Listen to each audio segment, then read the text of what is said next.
বর্তমান প্রেক্ষাপটে ভাব জগতের যদি আমরা সম্রাট বলি, ভাব জগতের যদি মার্গ বলি এবং ভাব জগতের যদি কাব্য বলি, আমি ডক্টর সাইমন জাহারিয়ারকে বেছে দেব। আপনি কি একমত? জয় গুরু, সেটা আপনার উদারতা মাহাত্ম্যের পরিচয়। আপনার মুখে আমি ভাব জগতের পুরোদার আরেকজন আমার খুব পরিচিত, যার ভাব দর্শনগুলো আমি অনুভব করি, সেটা পাকিস্তানের শাহ জহুর। আপনি শাহ জহুর নিয়ে কিছু বলবেন? অবশ্যই আসলে শাহ জহুরকে আমি দেখেছি ইউটিউবের মাধ্যমে, চাক্ষুষ তো দেখার সুযোগ হয়নি। ওনাকে যে বাদ্যযন্ত্র আমার হাতে দেখছেন একতারা, এটা মূল নাম হলো একতারা। বাংলাদেশে আর এটাকে খুব একটা আমরা দেখি না। এই আদি একতারা বাজিয়ে উনি গান করেন এবং সুফি সাধনা করেন। এবং উনি কিন্তু ওই একতারা বাদ্যযন্ত্রটা আমি প্রথম যেটা দৃষ্টি আকর্ষণ করেছিল, এটা অসামান্যভাবে উনি বাদন করেন। আর এই বাদ্যযন্ত্রটাকে অর্নামেন্ট করেছেন, এটা খুব নিরাবরণ মনে হচ্ছে, কিন্তু ওনার বাদ্যযন্ত্রটা কিন্তু অনেকগুলো রং আছে, রঙে ব্যবহার করেন। এখানে একটা রশি টানিয়ে তার সাথে রংগুলো টানানো, এবং ওনার যে গানের যে পরিবেশনার যে ভঙ্গি, মানে একজন লোকায়ত শিল্পী পরিবেশনার ভিতর দিয়ে আন্তর্জাতিক হয়ে উঠতে পারে কিভাবে, সেটা একটা দৃষ্টান্ত কিন্তু শাহ জহুর। তার গান মানুষকে এতটাই মোহিত করেছে এবং তার এই নিজস্ব বাদ্যযন্ত্রের বাজানোর ভঙ্গি, সেটা আমাদেরকে উদ্দীপনা করে যে আমাদের দেশেও কিন্তু এই ধরনের অনেক সুফি সাধক আছে। তাদেরকে যদি আমরা একটু যত্ন নিতে পারি এবং তাদেরকেও যদি আমরা প্রশিক্ষণ দিতে পারি ওনার এই দৃষ্টান্তকে কাজে লাগিয়ে, তাহলে আমাদের দেশের ভাব সম্পদের সমৃদ্ধি ঘটবে, এটা আমার বিশ্বাস করি। হ্যাঁ, আমাদের ভাব সম্পদে, আমাদের দেশের ভাব সম্পদের মানে মানে সম্প্রসারণের ক্ষেত্রে আমাদের যেটা আমরা কখন বর্তমানে বাউল যুগে দেখি, তো আমি তাদেরকে দেখে আমি ওই মানে শাহ জহুরকে খুঁজে পাই কারিগরের ক্ষেত্রে। তারা ঠিক ওইভাবেই তাকে মানে ফলো করার চেষ্টা করেন আর কি। তো সম্পূর্ণ তো করা সম্ভব না।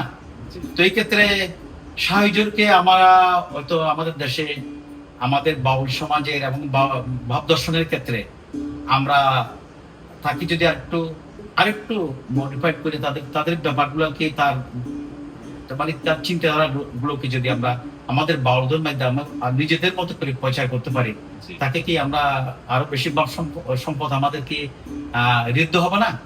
অবশ্যই আমি প্রথমেই বলছিলাম, আসলে আমাদের দেশে এত সমৃদ্ধ সাধক সম্প্রদায় আছে যারা আসলে জীবনব্যাপী সাধনা করছেন এবং সঙ্গীত সংস্কৃতিকে করছেন। তাদের সঙ্গীত কিন্তু শুধু বিনোদনের গান, সেটা সাধনার গান, সেটা মানব দর্শনের গান।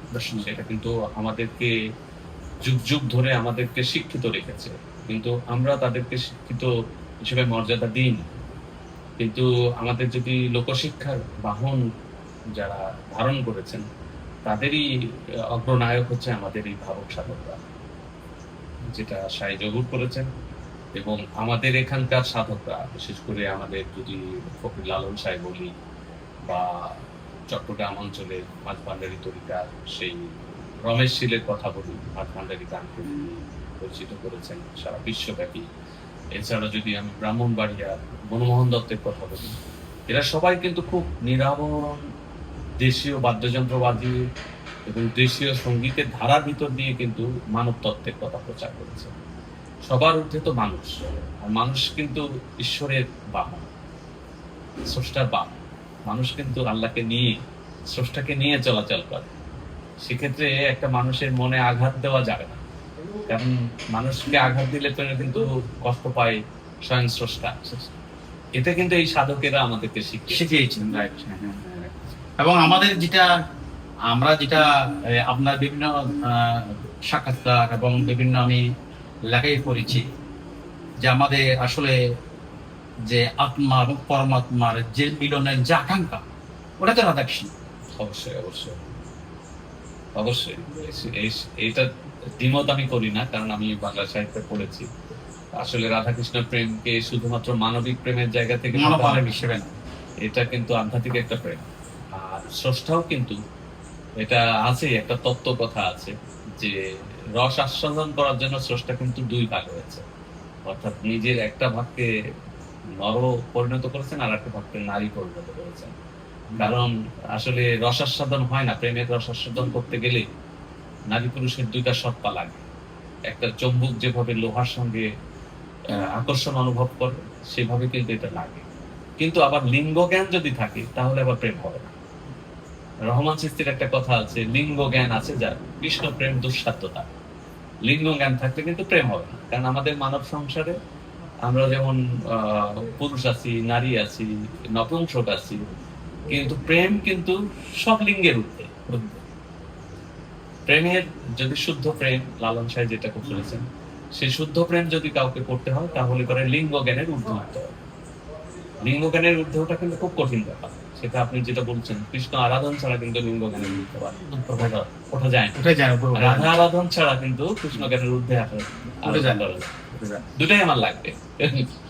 আপনার কাছে আমার শেষ প্রশ্নটা ছিল যে সাধক হিসেবে আপনার কি আমরা ভাব সাধকের সম্রাট বলতে পারি? আমি সাধকের সম্রাট হওয়ার জন্য তো সাধনা করি না, আমি আসলে সাধনা আনন্দের জন্য করি। আমার নিজের ভিতরে একটা তুরীয় আনন্দ আসে, সেই আনন্দ ভিতরে বসবাস করছি সবসময়, সেটার ভিতরেই সঙ্গে আছি এবং গুরু পাঠ নিয়েই সেই ধারায় আছি। মানে সবাই যদি আশীর্বাদ রাখে, যদি আমি এই সাধনার সঙ্গে যুক্ত থাকতে পারি, তাহলেই আমি মনে করি আমার জীবনটা সার্থক হবে।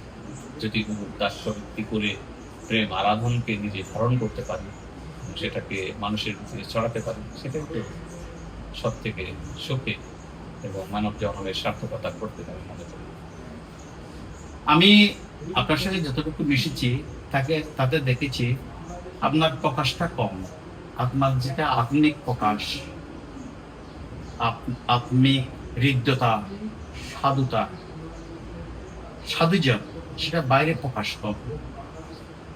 সেটা আমি নিজে অনুভব করেছি এবং আমি আপনাকে সেটা যদি আমি ধারণ করেন, আমার নিজে থেকে শতভাগ মনে হয়ে গেছে।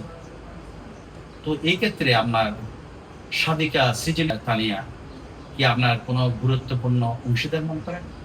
অবশ্যই, আসলে আমরা আসলে রাধাকৃষ্ণের মধ্যে আমরা যুগ যুগান্তর ধরে কিন্তু যুগলে আছি। সেটাকে আমরা মানে দুই ভাগ ভাবি না, এক ভাবই ভাবি।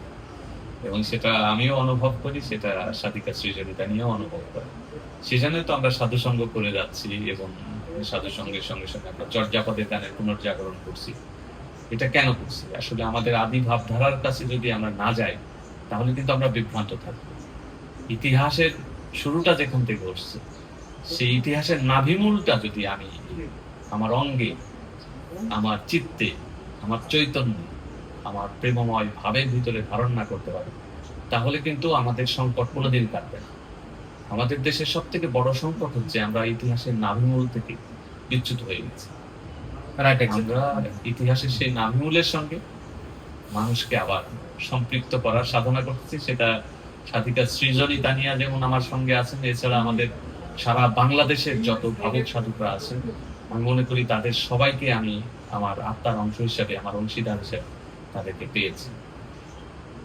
আপনাকেও পেয়েছি, আপনিও বাইরে না, আপনিও আমার সঙ্গেই আছেন, এটা অনুভব করি। আপনার মূল্যবান সময় দেওয়ার জন্য অসংখ্য ধন্যবাদ এবং আমাদের পুরো বাংলাদেশ এবং সমস্ত বিশ্বব্যাপী সমস্ত মানব কল্যাণে আপনার হৃদয়তা, আপনার আকুলতা, ব্যাকুলতা আপনি ছড়িয়ে দেবেন এবং আপনার ভাবশিষ্য সম্পদ করে নেবেন, সেটা আপনার কাছে প্রার্থনা রইল। আপনাকে ধন্যবাদ। জয় গুরু। জয় গুরু, জয় গুরু। আপনাকেও অনেক ধন্যবাদ এবং কৃতজ্ঞতা আলেক্স সাহেব।